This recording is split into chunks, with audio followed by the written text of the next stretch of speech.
تو ایک ہے علماء حق اور ایک ہے علماء سو، مطلب علماء باطل. ایک سچے علماء ہیں اور ایک جھوٹے علماء ہیں. ایسے ولیوں کی بھی دو قسم ہے. ولی کی ایک قسم نہیں ہے، ایک ولی رحمان ہے، ایک ولی شیطان ہے. اس کو بھی قرآن نے بیان فرمایا ہے. یعنی ہر چیز کے دو رخ ہیں، دو پہلو ہیں. تو بات علماء کی چل رہی تھی.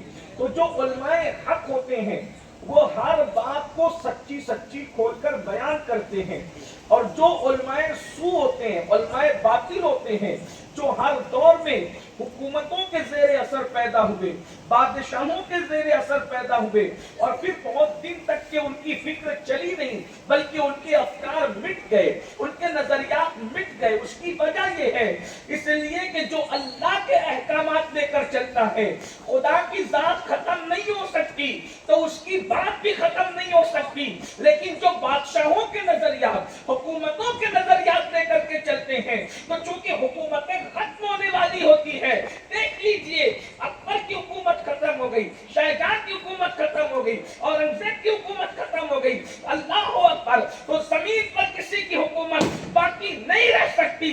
ایک حکومت ہے جو ہمیشہ باقی رہے گی، حتیٰ کہ جب کوئی باقی نہیں رہے گا تو بھی میرے اللہ کی حکومت باقی رہے گی. اور اللہ فرمائے گا لمن الملک، آج کس کی حکومت ہے؟ تو اس وقت کوئی جواب دینے والا بھی نہیں ہوگا، پھر خود ہی جواب دے گا للہ الواحد القہار.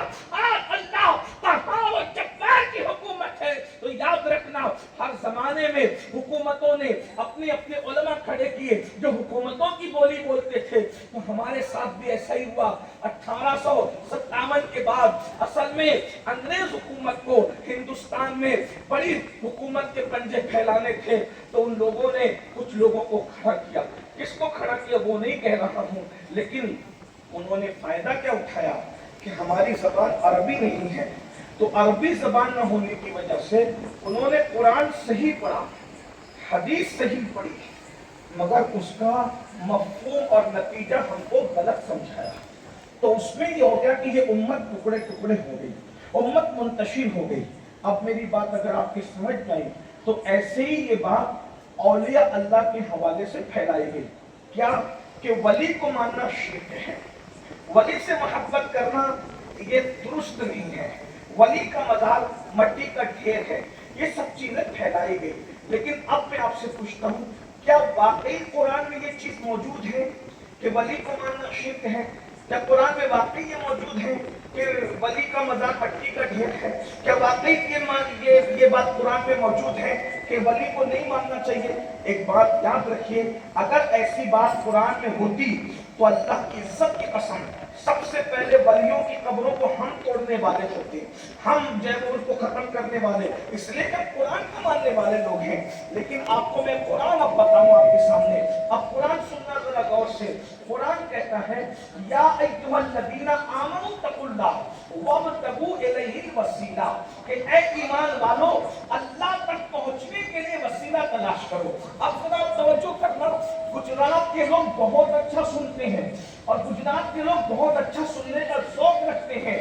اگرچہ زبان ان کی گجراتی ہے مگر دل ان کے مدنی ہے، مدنی دل ہے، اس لیے انہیں بہت اچھا سننے کا ذوق ہے. یہ ہماری قوم ہے الحمدللہ.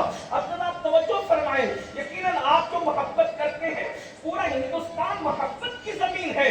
ہندوستان کی زمین ایسی محبت کی زمین ہے کہ اقبال نے حدیث کی ترجمانی کرتے ہوئے کہا تھا کہ میرے عرب کو آئی ٹھنڈی ہوا جہاں سے، میرا وطن وہی ہے، میرا وطن وہی ہے. آپ سمجھیں، اللہ تک پہنچنے کے لیے قرآن کہہ رہا ہے.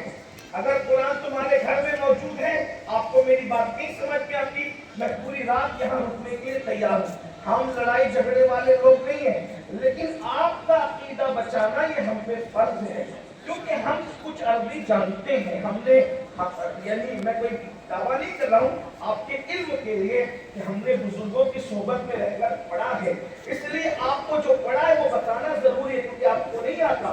اگر آپ نہیں جانتے تو آپ جو ہے ہم سے بات کر سکتے ہیں، ہماری بات میں اعتراض ہے. ایسا نہیں کہ ہم جو کہہ جائیں آپ صحیح مان لیں. آپ کو غلط لگتا ہے آپ بیٹھ کے ہم سے بات کریں، لیکن یاد رکھنا قبر میں نہ عبدالحمید صاحب آئیں گے، نہ باپو آئیں گے، نہ میں آؤں گا، نہ حضرت صاحب آئیں گے، نہ کوئی اور صاحب آئے گا۔ قبر میں ایک ہی ذات کی آنا ہے، وہ آمینہ بلال محمد رسول اللہ۔ اس لیے ان سے وفا کر لو تاکہ یہاں بھی بیڑا پار، وہاں بھی بیڑا پار۔ توجہ کیجیے، آپ دھیان سے سن لیں۔ جب اللہ کہہ رہا ہے کہ اللہ تک پہنچنے کے لیے وسیلہ تلاش کرو، قرآن میں ہے، اس کا کسی کو انکار نہیں، تو اب اس سے پتا چلا کہ اللہ تک پہنچیں گے بعد میں، پہلے کوئی وسیلہ تو چاہیے بھائی اللہ کا۔ جیسے مثال سمجھانے کے لیے، اگر آپ کو چھت پہ چڑھنا ہے تو ڈائریکٹ آپ چھت پہ تو نہیں چڑھیں گے، کوئی وسیلہ چاہیے نا آپ کو چھت پہ چڑھنے کے لیے۔ تو بولو چھت سے پہلے کس کی ضرورت پڑے گی؟ وسیلے کی، زینے کی۔ یہ بات سمجھ میں آتی ہے کہ نہیں آتی ہے؟ بات سمجھ۔ قرآن کہہ رہا ہے کہ اللہ تک پہنچنے، یعنی ابھی تم پہنچے نہیں تو پہنچنے کے لیے وسیلہ ڈھونڈو، وسیلہ تلاش کرو۔ اب بس اس بات کو سب مانتے ہیں، تو اب اس کا مطلب یہ جس کو وسیلہ ملے گا اس کو اللہ ملے گا، جس کو وسیلہ ملے گا اس کو اللہ ملے گا۔ اللہ کو پانا ہے تو وسیلہ چاہیے۔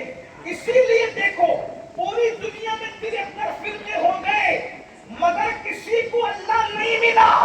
اللہ ملا تو صرف ایک جماعت کے لوگوں کو ملا، جن کو وسیلہ ملا انہی کو اللہ ملا،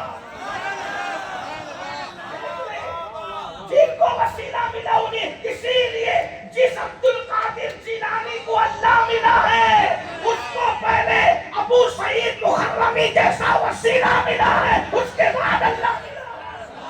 نعرہ تکبیر! جس نظام الدین اولیاء کو اللہ ملا ہے پہلے فرید الدین جیسا وسیلہ ملا ہے، اس کے بعد اللہ ملا ہے۔ جس معین الدین کو اللہ ملا ہے عثمان ہارونی جیسا وسیلہ ملا ہے، اس کے بعد اللہ ملا ہے۔ کیونکہ اللہ کہہ رہا ہے مجھے پانا ہے تو وسیلہ تلاش کرو۔ اللہ نے تو کہہ دیا کہ اب یہاں آ کر مسلمانوں کے دو، یعنی مسلمان بلکہ کلمہ پڑھنے والوں کے دو گروپ ہو گئے۔ توجہ ہے نا آپ کی؟ نہیں میں بات سمجھاتا رہوں آپ کو؟ ہاں میرے نوجوان بہت عظیم ہیں، یہ تو اشاروں کی زبان بھی سمجھتے ہیں۔ اللہ نے آپ کو اللہ آپ کو سلامت رکھے۔ توجہ آپ کی ہے؟ سبحان اللہ۔ کیا عرض کر رہا تھا؟ غور فرمائیے گا۔ اب یہاں کلمہ پڑھنے والوں کے دو گروپ ہو گئے۔ ایک 72 فرقوں میں سے اکثر لوگ کہتے ہیں کہ اللہ تک پہنچنے کے لیے وسیلہ تو ہے، مانتے ہیں، اس پہ انکار، وسیلے کا انکار کسی کو نہیں۔ سب کلمہ پڑھنے والے کہہ رہے ہیں کہ وسیلہ تو چاہیے اللہ تک پہنچ، لیکن وسیلہ کون ہے؟ وسیلے کے سب قائل ہیں لیکن وسیلہ کس کو بنانا اس میں اختلاف ہے۔ تو جتنے اہل سنت کے علاوہ لوگ ہیں وہ کہتے ہیں کہ عمل کو وسیلہ بناؤ۔ وہ کیا کہتے ہیں؟ کس کو وسیلہ بناؤ؟ عمل کو، یعنی نماز کو۔ لیکن عمل سے بڑا وسیلہ اللہ والے لوگ ہیں۔ بات سمجھ میں آئی یہاں تک؟ کیونکہ خانقاہ میں کچھ مشکل بات سمجھانا چاہتا ہوں تاکہ آپ کی ہمارے عقیدے کی اصلاح ہو۔ سمجھ میں آتی ہے؟ اہل سنت یہ نہیں کہتے کہ عمل وسیلہ نہیں ہے، بلکہ کیا کہتے ہیں؟ عمل بھی وسیلہ ہے، مگر اس سے بڑا وسیلہ کون ہے؟ اللہ کے مقبول بندے لوگ ہیں۔ اب اس کو آسان زبان میں سمجھنا، ہمارا وسیلہ نماز بھی ہے، روزہ بھی ہے، حج بھی ہے، زکات، لیکن ایک طبقہ کہتا ہے کہ صرف عمل وسیلہ ہے، اور اللہ والے وسیلہ نہیں ہے۔ کچھ اہل بدعت کہتے ہیں، اور اہل سنت کیا کہتے ہیں؟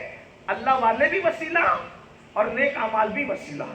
تو اب دو حضور مجاہد ملت علامہ عبد الحبیب علیہ رحمت و رضوان ہاشمی جب گئے جو ہے وہ حرمین طیبین، تو وہاں ایک صاحب سے ملاقات ہوئی۔